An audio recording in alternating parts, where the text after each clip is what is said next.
Fentanyl vous a dit allez hop, on met la vieille Léonardie sur le coup. La pauvre, ça la fera un peu voyager. Elle a pas dû beaucoup s'évader pendant son réveillon. Et je confirme que la dernière fois que ma tête a tourné, c'était à cause d'une mitre pas fraîche. Il est arrivé la même chose au mec de Manon, mais moi, c'était vraiment le crustacé. C'est succulent. C'est dingue quand même, vous vous êtes dit, la meilleure pour parler de drogue, c'est la Léonardie. Personne ne porte autant de chemisiers à motif de son propre chef sans prendre une mine de temps en temps. Vous vous êtes dit ça, je le sais. Eh bien, détrompez-vous. J'ai rarement pris de la drogue. La dernière fois, c'était en 2017 et j'ai eu des hallucinations.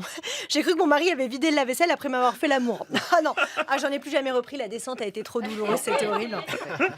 En tout cas, je vois que l'année 2026 commence sous les meilleurs auspices. Alors, la France, elle, est la deuxième plus grande consommatrice européenne de l'exomil. Et en même temps, quand sur la boucle familiale, tu as des membres de ta famille ou de ta belle famille, j'entretiens le doute, mais sachez que mes parents n'ont pas WhatsApp, qui défendent Brigitte Bardot, sachant que la dame préférait quand même les phoques aux Arabes, enfin, les immigrés en général, et l'oncle de mon mari de rajouter « Ouais, les deux souffrent du réchauffement climatique, mais les phoques, au moins, ils restent chez eux. » Bon, prépare-moi une ligne de Quetta, Gérard, l'année va être très très longue. C'est vrai qu'on n'a jamais vu de phoques dans le Nord-Pas-de-Calais, à part ta femme Véronique.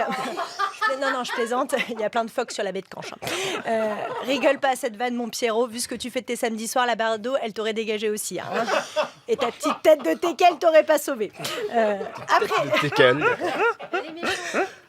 Après, je sais de sources sûres que certains dans l'équipe prennent de la drogue, sinon impossible de rire aux blagues de Cyril. Non mais tire sur mon doigt pendant 130 jours d'affilée, je peux te dire qu'il faut être équipé. Non, il y en a qui n'ont pas tenu.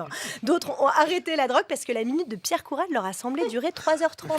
Ah non, mais après, c'est très compliqué après d'enchaîner sur un micro-trottoir et de se dire que tout est normal. Je trash l'équipe parce que voulez-vous que je vous dise, c'est tellement triste la réalité derrière le fentanyl. Alors c'est surtout répandu aux États-Unis, mais apparemment ça arrive en France, même s'il y a peu de chance. Perso, je pense que c'est déjà là quand on voit la ligne éditoriale de certains médias. Je rappelle que la paranoïa est un des effets secondaires. C'est pas possible de voir autant de femmes voilées dans la rue sans prendre quelques substances. Vraiment. Non, la dernière fois, j'ai acheté une cagoule en cachemire, j'ai eu peur de finir aux 20h. J'ai bien mis en évidence ma croix de Jésus, j'avais trop peur de me faire coffrer. Oh là là, la bourgeoise, elle dénonce. J'ai sniffé un peu de CBD mélangé à des fleurs de bac juste avant l'émission. Je peux te dire que ça désinhibe. J'ai croisé Adèle Vendrette, je lui ai dit je te préviens, l'année prochaine, tu me mets sur la matinale. Elle m'a répondu tu penses qu'on a déjà pas assez de problèmes comme ça, Marine? Déjà qu'on se tape le père la carrière. Personne n'a envie d'entendre parler de ta chatte à 7h30 du matin, Marine. C'est ce que mon mari me dit aussi. Il a même rajouté je suis plus excitée par la voix de Duhamel. Bon, à moins que ce soit Adèle qui ait dit ça, je sais plus. Les ravages de la drogue. Les tristes ravages de la drogue, en effet. Merci.